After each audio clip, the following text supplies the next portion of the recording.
बिस्मिल्लाहिर्रहमानिर्रहीम। अस्सलाम वालेकुम। आज मैं आपके लिए बिहारी कबाब और बिहारी बोटी की रेसिपी लेकर आई हूँ।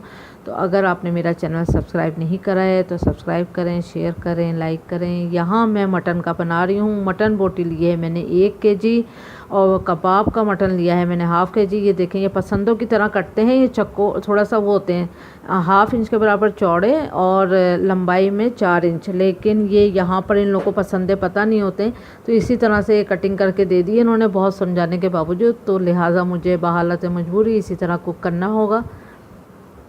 अब ये कोकोनट पाउडर है 2.5 टेबल स्पून फुल भर के,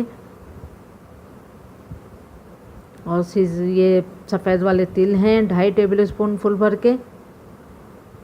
और फ्रेश आपने जो है गरम मसाला पीसना है 1 टेबल स्पून जाएगा इसमें, लेकिन फ्रेश पीसिएगा तो बहुत अच्छा टेस्ट आएगा। जायफल जावित्री का पाउडर है 1 टीस्पून, और ये भुना हुआ पिसा हुआ ज़ीरा है 1 टेबल स्पून। और यहाँ मैंने ऑयल में जो है फ्राई करी थी रेड वाली गोल मिर्च 15 है। अगर ज़्यादा मिर्चें खाएँ तो 20 भी ले सकते हैं। और काली मिर्चें हैं 20 से 25, और अगर आप इसको कुटा हुआ लें तो तकरीबन 1 से 1.5 टेबल स्पून डाल सकते हैं। और ये रॉ पपाया है, कच्चा पपाया, तो इसका पेस्ट जाएगा और 6 टेबल स्पून के करीब। और ये मैंने 2 मीडियम साइज़ की जो है वो प्याज ली थी, इसको फ्राई कर लिया है अच्छे से। और जिस ऑयल में मैंने ऑनियन फ्राई करी थी उसी में मैंने मिर्ची फ्राई करी थी गोल वाली। और ये पॉपी सीड्स हैं खसखस 2.5 टेबल स्पून फुल भर के। पॉपी सीड्स और सरसों का तेल लाजिम है। दही जाएगा क्रीमी वाला 4 टेबल स्पून, लिक्विड नहीं जाएगा, क्रीमी टाइप होना चाहिए दही। जिंजर गार्लिक पेस्ट है 2 टेबल स्पून। लहसुन अदरक का पेस्ट। स्कीवर्स हैं जैसी आपकी रिक्वायरमेंट है, आप जितना बनाना चाहें उतने लिएगा, लेकिन इसको 2-3 घंटे पानी में भिगो दिएगा तो ये जलेंगी नहीं, चाहे आप कोयलों पे बनाएं या आप ओवन में बनाएं। अब इन सब चीज़ों को मैं आपस में पीस लेती हूँ। प्याज, पपाया, पपीता, कच्चा पपीता मतलब। और अगर आप अभी इस टाइम पे आपने 4 से 5 अदद हरी मिर्च भी इसमें ऐड कर लेनी है अगर ज़्यादा मिर्चें खाएं। नमक 1 टेबल स्पून और आधा कप के बराबर सरसों का तेल इसमें लगा के छोड़ दूंगी। थोड़ी सी मिस्टेक हो गई कि सरसों का तेल मैंने इसी में डाल दिया। बोटी अलग कर लेते हैं, सरसों का तेल में बोटी नहीं जाती है, सिर्फ कबाब वाले पसंदे जाते हैं। पसंदो जैसा जो गोश्त है वही कबाब है। अब आप 15 मिनट के बाद हमने जितने मसाले ग्राइंड करे थे उसको इसमें डाल के अच्छे से मिक्स करेंगे, दही डाल देंगे। अब इसको अच्छे से मिलाने के बाद इसको तकरीबन फुल नाइट रखें, बेस्ट है, वरना तो आप इसको 6-7 घंटे 8 घंटे ज़रूर दें। अब इस टाइम पे आपने नमक और मिर्च चेक कर लें, अगर कम लगती है तो मिला लें। ये देखें, स्कीवर्स को मैंने पानी में भिगो दिया था 3 घंटे के लिए। अब इसमें मैं बोटी लगाती हूँ।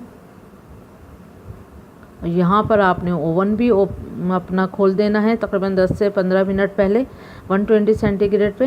ये देखिए 2-2 इंच का फासला ज़रूर रखिएगा ताकि ये जो बोटी है वो अच्छे से कुक हो जाए, वरना अगर आप मिला के रखेंगे तो ये साइड से कच्ची रह जाएगी।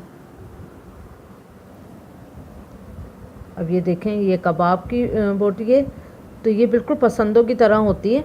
और देखो इसको इस तरह परोते हैं जैसे कि सुई से कपड़े की सिलाई करते हैं।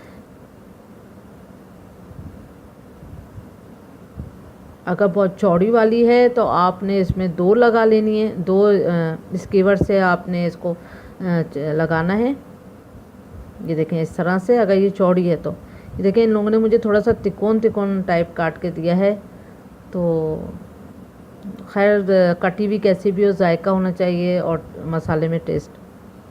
ये देखें मैंने ये सब लगा लिए हैं, लेकिन इसमें सब कुक नहीं करूँगी, इनमें से कुछ मैं डिफ्रीज़ कर दूँगी, तो जितनी अभी ज़रूरत है मैं उतनी ही इसको कुक करूँगी। अब ये देखें ओवन जो है रेडी है। अब इसमें मैं रखती हूँ ग्रिल पर। अब 20 मिनट्स एक साइड पे है, 20 मिनट्स के बाद हमने इसका साइड बदलना है।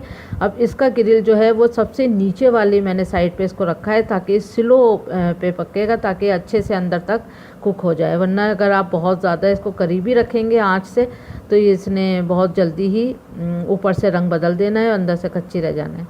अब ये देखें, ये जो है वो रेडी है, बहुत अच्छी जूसी मज़ेदार बिहारी बोटी। अब बिहारी कबाब के लिए ये है कि इसका टाइमिंग जो है वो 15 मिनट है और 15 मिनट के बाद हमने इसको टर्न कर देना है। अब ये देखें ये दोनों चीज़ें तैयार हैं। अब स्मोकी इसका फ्लेवर आने के लिए आपने इसको कोयले की धुनी देनी है। कोयला रख के आपने 1 टेबल स्पून इसमें ऑयल या घी डाल दें और इसको अच्छे से ढक दें, तो इसमें स्मोकी भी आ जाएगा। अगर आप चाहें तो इसको कोयले पे भी रख सकते हैं और वरना आप ग्रिल भी कर सकते हैं, जो आपकी मर्ज़ी है, जो अवेलेबल हो। अब ये देखें रेडी है। उम्मीद करती हूँ आपको ये रेसिपी पसंद आई होगी। Thank you for watching. Like करें, सब्सक्राइब करें, शेयर करें। अल्लाह हाफिज़।